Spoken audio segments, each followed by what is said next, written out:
Right, yeah. So capping objectives, doing things like that, all add up to your point streak rewards.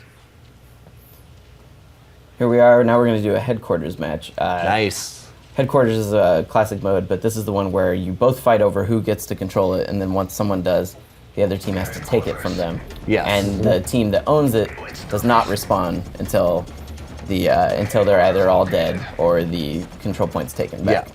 Yeah. So see, it'll start off with a target. So both teams can see where the headquarters is going to pop up, but it cannot yet be captured. And then after a little bit, once they get there and they fight over the position, it will change to capture, and then they have the ability to actually capture it. And once they do capture it, like you said, it turns into a no respawn mode, where everyone defending will slowly be died off until the respawning attacking team takes it back. Man, Guy is just tearing it up with his PP90 or whatever that gun is. I'm actually unfamiliar with that weapon. Is that new to the Modern Warfare franchise? I think it's called a PP90. It's the one you keep seeing pop up in the bottom. Oh, that one, yeah. That one's new. Yeah, it's a very interesting looking weapon. The way it pops off a whole cylinder off the bottom. It has a really cool reload animation. It's very fast paced. It's pretty powerful too. Yeah. So, a Twitter user named COD Freak asks, "How do you counter the bouncing Betty in multiplayer?" Go prone. So if you go prone, as soon as you hear that click of it jumping up, because there's a delay between it firing and getting to headshot level. As soon as you hear that sound, you go prone, you will miss all damage. So it's great because, if you think there's bouncing Bettys, the best thing you can do is crawl in.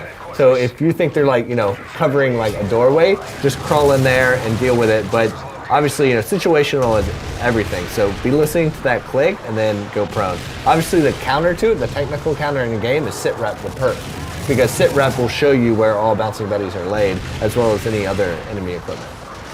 COD Freak, to help you do your going prone, we're going to give you a new controller, new PS3 Modern Warfare 3 controller, with brand new buttons that hopefully aren't worn out from all your time playing the other Call of Duty games.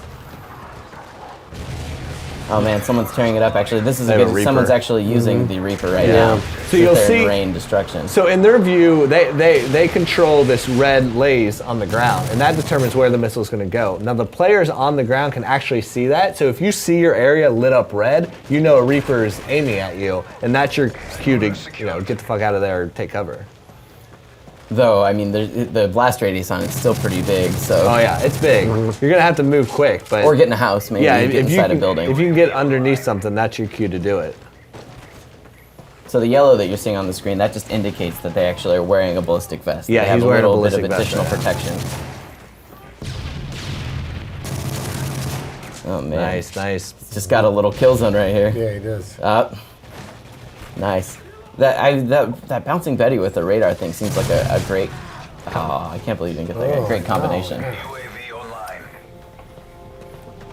It seems like the portable radar, I kind of wrote it off when I was playing earlier, but it seems like it's a really cool way to go, especially if you're trying to, especially something like HQ, where you're holding down a spot and you need to know when people are approaching a specific point.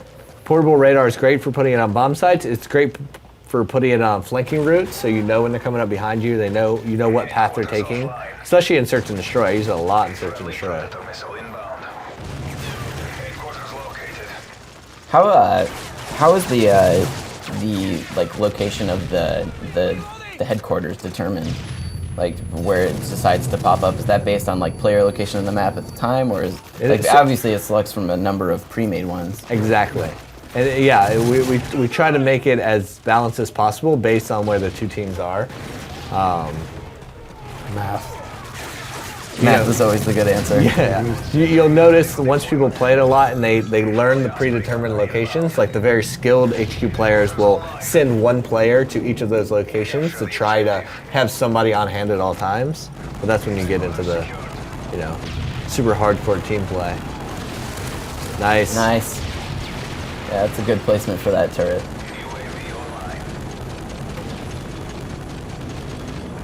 The thermal vision is something that's always looked really great in the Modern Warfare series. I think it's the game already looks pretty good, but when it's in this thermal vision, it looks almost like a startlingly kind of real at times. Yeah. Like the AC-130 mission in particular, if you watch that, like in the old ones, compared to like actual AC-130 footage, it's pretty striking. Here he comes, here he comes. Oh, nice. Man, I think he might be the only one holding down this point at this point. Like, this is a great reason why you should start rolling with EMP grenades. Don't always just rely on your concussion, because concussion's great, but it's, not as useful when it comes against stuff like that. Sure, I guess people a lot of times just pick concussion because they imagine that it'll have limited use only having an MP3 one. EMP one. Yeah, but when you're playing in objective mode, you know they're going to be using equipment a lot. Because in objective modes, people are rolling with support strike packages, so EMP's a great thing to have.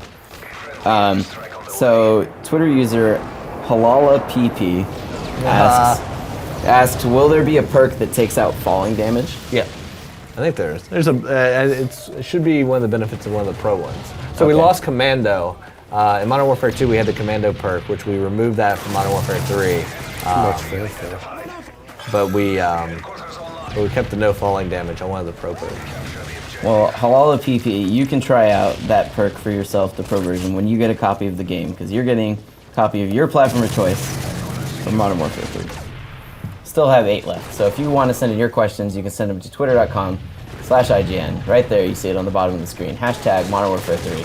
Taking questions about anything. Modern Warfare 3, Spec Ops, which you showed earlier, even campaign. Here with Glenn Schofield from head of Sledgehammer Studios and with the Creative strategist. Creative strategist, Robert Bowling. Super From creative Infinity Ward. strategist. That's what I'm going to add this time. Amazing creative Executive strategist. super. So, Twitter user Matt Hamer16 asked, Oh, will there be any Easter eggs in multiplayer or Spec Ops like there was in Modern Warfare 2? Yes, there are. Gotta find them. We're not gonna tell you them because then they're not Easter eggs. Here's who they are. Yeah, I'll just say I did notice playing that people should go when they're playing in the mission Underground. They should go look at these subway maps. They're very interesting. Yeah. You could. They're interesting thanks to Legal. Yes. Yeah. Thank you, Legal, for forcing us to make Easter eggs. Are you telling me that you couldn't even use like real subway names and stuff like that? Like, are those copyrighted? You would be surprised the things that lawyers tell you can't use. Yeah. Whatever. It results in some funny things, I imagine, when you have to just be like, well, fine, then we're calling it Space Station 27 or something, Yeah. So yeah, we don't want to give them away, but they will be there, Matt. Pure Raw J asked a question that maybe you could answer, Glenn. He asked, who composed the score for the game? Brian Tyler. Brian is one of the top guys out of Hollywood, and he just did a fantastic job. When he came up and we talked with him, he was instantly got along with the two teams, and not only that, he's a real hardcore gamer. So we knew that we could really talk about interactive music, and he composed it, and then he would go up and get the Philharmonica. How does composing a game for Modern Warfare 3 go? Is it that he looks at a storyboard and thinks about it, or does he actually get to see like scenes from the game and be like, oh, this is what But would really work for this? we'll make videos and movies and send it down to him, or play it live to him, and he gets to see the kind of gameplay, and then we also will talk to him about it. Like there might be a particular area where we'll say, this is like that scene in Black Hawk Down. Right.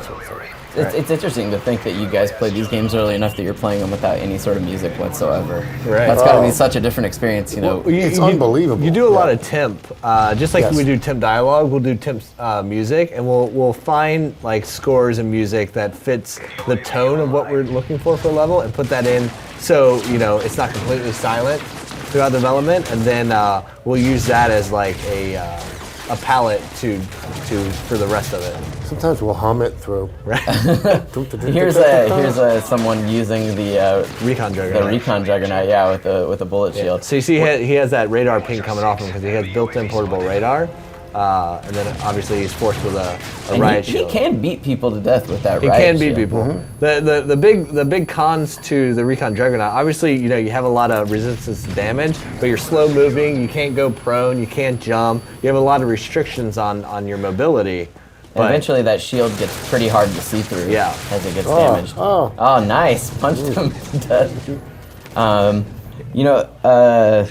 Pure Rajay, thank you for your question about who composed the score for the game. That actually led to some pretty interesting discussion. For that, you get our final PS3 controller, Modern Warfare 3 themed.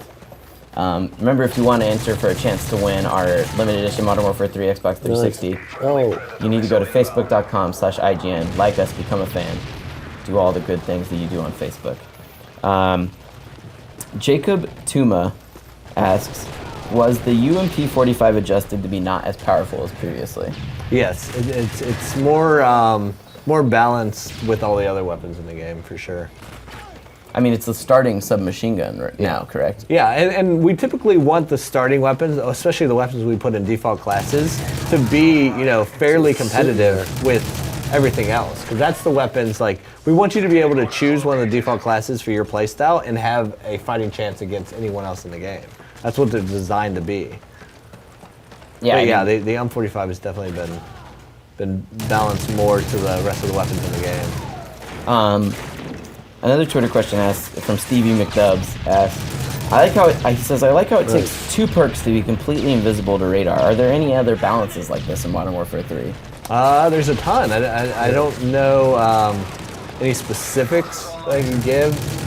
Previously there's been perks in the past that made you completely invisible, just like one perk, right? Yeah, Ghost and Black Ops, and that's what we were looking to avoid with Modern Warfare 3, and that's the reason we separated Blind Eye and Assassin, where Assassin on itself is fairly powerful, but if you want complete stealth, you have to give up 2 of those perk slots to do it. And that's, we approached everything like that, either balancing it that way or giving something a direct counter. Like, for example, you have Dead Silence that makes you completely, to have silent footsteps. But then you also have Sitrep Pro, which increases enemy footsteps. So if someone uses Sitrep Pro, they counteract the effects of Dead Silence. And everything in the game should have a counter like that. Nice. Well, you can try out those perks for yourself, Stevie McDubs, because you're getting a copy of Modern Warfare 3 for your platform of choice. Remember, to win any of these prizes, though, you do need to be, you need to live in America. So, sorry. Let's see. Another Twitter user asks, his name is Into Broken. He says, with stuns and flashes, have they been changed at all? Like the effects? The VFX? Yeah. Yeah, in some cases. Like I said before, we'll try and go back and look at everything and see if it needs a little tightening up. But Yeah, the big new thing with flashes and stuns now is now you have Blast Shield Pro as a perk, which actually reduces the effects of them completely, which is the first time we've ever had a perk that also impacts support grenades. Which is extremely useful for something like this, or Dom, something where you know you're going to be in a spot where you're going to get flashed always. Yeah, speaking of domination, the team, Mike's team is dominating right now. They are. It's 670 to 60. 60. Someone downstairs in our office is putting on a poor show.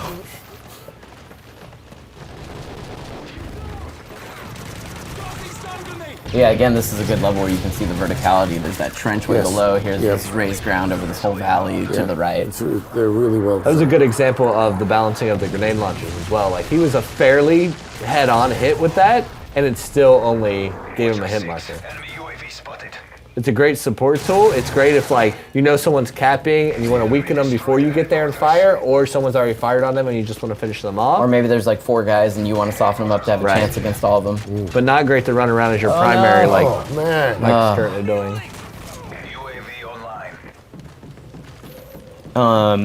So here's another really specific multiplayer question from Elcon88.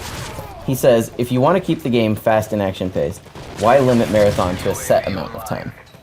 It's a balancing thing. It's we liked how it worked very much in extreme conditioning and how the maps are balanced out this time around. It works fairly well for Modern Warfare 2, but we it still keeps it fast paced. It just doesn't make it the be all running first. requires you to have a bit more strategy, especially in things like capture the flag, where Marathon was fairly, fairly powerful in capture the flag in Modern Warfare 2, where now it requires you to also have that speed, but also have you rely on fighting as well. Elcon, you're going to get a copy of Modern Warfare 3 for the platform of your choice. We still have 6 copies to give away in the next 20 or so minutes. So the next guy, he has a fantastic name. His name is Soviet Jive Turkey. That's his name. Yeah. Soviet Jive Turkey. Don't get it. He says, what effect does the EMP grenade... Turkey's jive you. He says, what effect does the EMP grenade have on kill streaks? Examples, deployable turrets, etc. Is it that it destroys them, or...? Yeah, it'll take them out. Okay, it doesn't just temporarily disable them. Right. Where, flash and stun have, effects on them, where EMP is designed to disable them. Remember, you can tweet your questions at the Twitter you see below with the hashtag MW3. We're taking questions about anything you've seen today. Single player, multiplayer, Spec Ops. Right now, we're towards the tail end of a match for...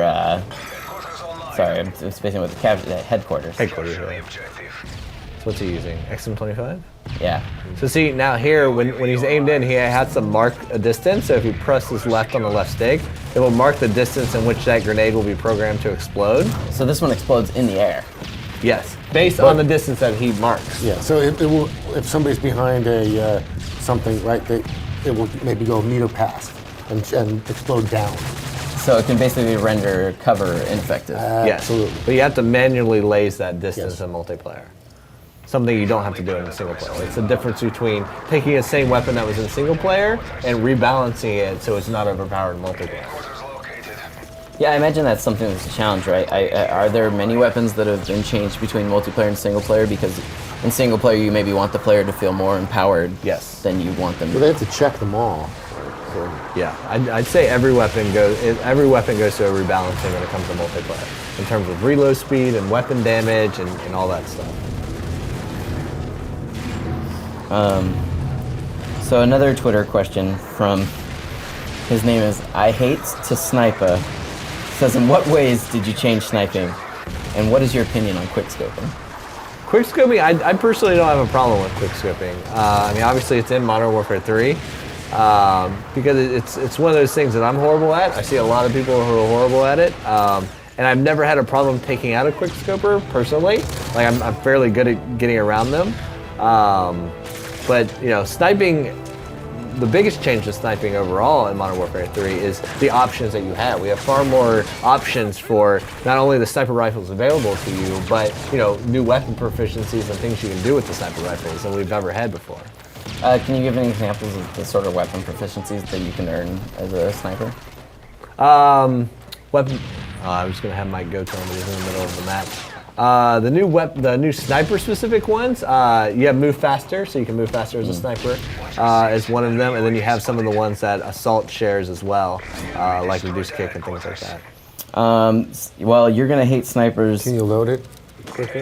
Or no, sorry, his name is I Has to Sniper, so he is a sniper, is what it sounds like, not he hates. I think I was inputting my own input there because I hate snipers. Right. Well, hopefully I'll get to play against you, I Has to Sniper, because you're going to get one of our last 6 copies of Modern Warfare 3 for the platform of your choice. There are still 5 to give away, so you can still send your questions. That's twitter.com/IGN, hashtag Modern Warfare 3, or MW3, sorry. Right now we're seeing the very tail end of what has been a sweeping defeat in headquarters. This is just... Clearly you don't have HQ players here. Yeah. I think most people in our office tend to play Team Deathmatch. So. By the way, Robert said he personally signed those copies. Oh. Wow. They're going to get... Hand them over. Yeah. Robert Bowling, the creative strategist of Infinity Ward. Bob Booty, is that what you're... Pat Brody. Pat Brody. That's what it looks like. I can't say anything. My signature looks like I, freaked out with the pen in my hand for a second. No, his looks like something. Just Pat Brody. So, Twitter user HomeWrecker45 says, how much of the guns and equipment are based off of real-life technology?